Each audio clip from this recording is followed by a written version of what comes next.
ഞാൻ ചോദിക്കുന്നത് കൊണ്ട് പ്രിയക്കൊന്നും തോന്നരുത്. ആ ശില്പ ഞാൻ ഉദ്ദേശിക്കുന്ന കുട്ടി തന്നെയല്ലേ?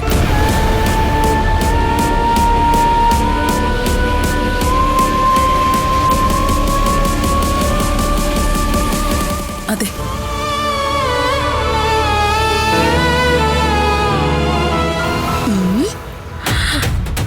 വയ്യാണ്ട് ആ ഒരു സംസാരം.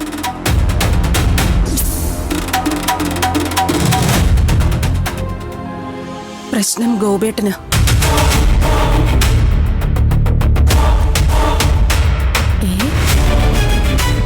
സ്വന്തം ചോരയിൽ പിറന്ന മകളല്ലാത്തതുകൊണ്ട് ഗോപേട്ടന് ശില്പയോട് ഒട്ടും സ്നേഹമില്ല.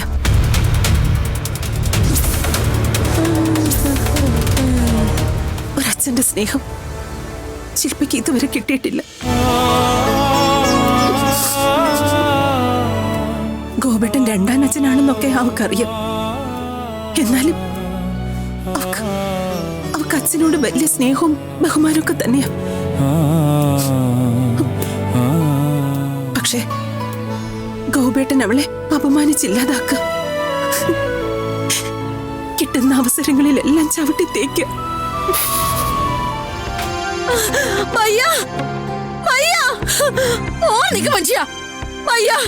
മിഥുൻ ബേട്ടയെ കാണാനില്ല.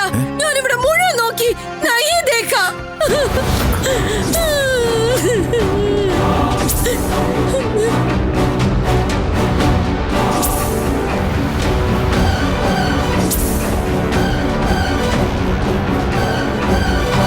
अरे भगवान, मेरे बेटा कहाँ है?